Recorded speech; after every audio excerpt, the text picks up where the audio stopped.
అదొక అందమైన గ్రామం, ప్రశాంతమైన సాయంత్రం. నది ఒడ్డున కూర్చున్న సుమతి మనసులో మాత్రం ఒక నిశ్శబ్దమైన అలజడి. ఆమె చేతిలో ఒక కాగితం, కళ్లల్లో నీళ్లు. నువ్వెవరు?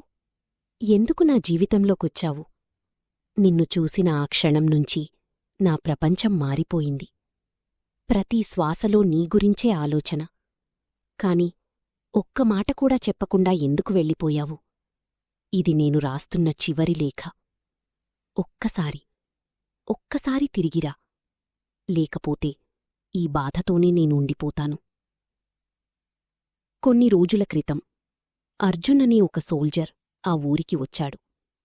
నది ఒడ్డున రాళ్లు విసురుతున్న అతన్ని చూసి సుమతి అంది, చీపలకి నొప్పి కలుగుతుంది, రాళ్లు వెయ్యకండి.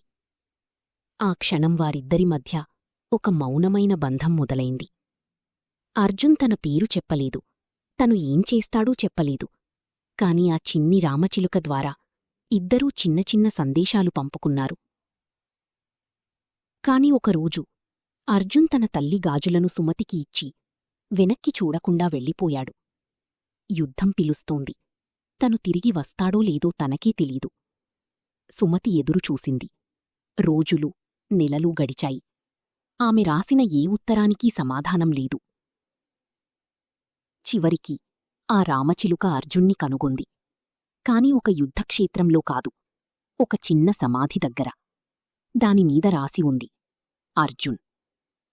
ఆ పక్షి సుమతి రాసిన ఆఖరి లేఖను ఆ సమాధిమీద వదిలేసింది. గాలికి ఆ కాగితాలు ఎగిరిపోతున్నాయి, సర్గా వారి ప్రేమకథలాగి. ప్రేమ ఉండిపోయింది, కాని ప్రియుడు లేడు.